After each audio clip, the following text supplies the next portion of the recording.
আরেকটা চিন্তা হলো ভুল ধারণা 5 নাম্বার, যে শরীয়তের বিধানগুলা বা শরীয়ত আজকের দিনের জন্য উপযুক্ত না। ঠিক আছে, শরীয়ত আজকের জন্য উপযুক্ত না।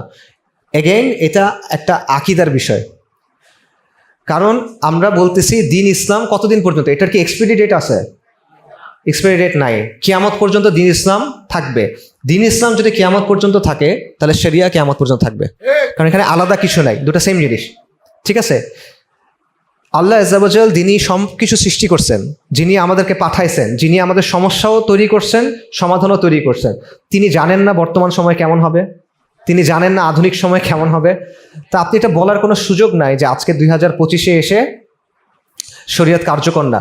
যদি বনি আদমের হায়াত থাকে, তাহলে 3025 হোক, 4025 হোক, 10,025 হোক, 50,025 হোক, যেটাই হোক, শরীয়ত তখনও একইভাবে প্রযোজ্য থাকবে যেরকম নবী সাল্লাল্লাহু আলাইহি ওয়াসাল্লামের সময় প্রযোজ্য ছিল। লা ইয়ালামু মান খালাকা, যিনি সৃষ্টি করছেন উনি জানেন না, ওয়া হুয়াল লাতীফুল খাবীর, আল্লাহ আজ্জা ওয়া জাল জানেন, আপনি জানেন না। সো আপনার এখানে এত মাতবরি করার কিছু নাই। যদি আপনি মুমিন হন, কাফের হলে ভিন্ন কথা। কাফের অন্য অনেক কথা বলবে, কাফের সাথে আমরা অন্য আলোচনা করব, যে তুমি কোরআন মানো কিনা, তুমি আল্লাহ রসুলকে রসুল মানো কিনা সাল্লাল্লাহু আলাইহি ওয়াসাল্লাম। কিন্তু যদি কেউ মুমিন বলে নিজেকে, তাহলে তার এটা বলার কোনো সুযোগ নাই। আল্লাহ যখন একটা জিনিস সাব্যস্ত করে দিয়েছেন, মানে সীমানা দিয়ে দিয়েছেন, চূড়ান্ত করে দিয়েছেন, সেখানে আপনি এসে কলম দিবেন, এটার ইখতিয়ার কাউকে দেওয়া হয় নাই, কোনো মাখলুককে এটার ইখতিয়ার দেওয়া হয় নাই। এবং এই জায়গাগুলোতে আমাদের সমস্যা যেটা হচ্ছে, যে আমরা এই যে শরিয়াকে এখনকার সময়ে অ্যাপ্রোপ্রিয়েট মনে না করার একটা বড় কারণ হলো আমাদের চিন্তার ফোকাসটা সরে গেছে। আপনি দেখবেন যখন ধরেন অনেক জনপ্রিয় অনুষ্ঠান হয়, যেখানে একজন আলেম বা একজন মুফতি, তাকে অনেক প্রশ্ন করা হয় এবং উনি উত্তর দেন, এরকম অনেক অনুষ্ঠান হয় না? এখানে বেশিরভাগ প্রশ্ন দেখবেন হারাম নিয়ে, যে ওই জিনিসটাকে হারাম, ওটা কি কোনো বিকল্প আছে, এটা একটু করে হালাল করা যায়, এটার একটু করে কি কম হারাম করা যায়, এই টাইপের প্রশ্ন। তো এটা তো আপনার চিন্তা করার উচিত না। দেখেন হারাম মানে কি, ইসলামের একটা সীমানা আছে, এটার একদম বাউন্ডারিটা হলো হারাম, নাকি?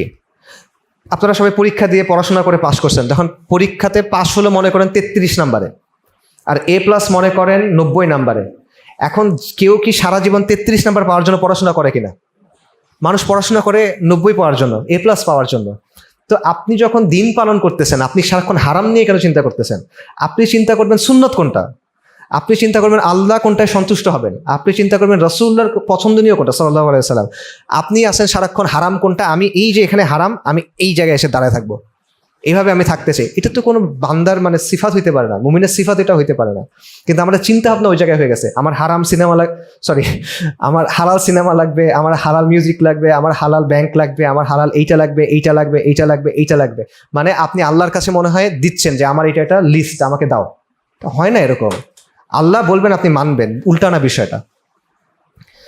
তো এইটা আরেকটা বিষয় যেটা আমরা চিন্তা করি না। সো এটা আরেকটা ভুল ধারণা, যে শরিয়াকে বর্তমান সময়ের জন্য উপযুক্ত না মনে না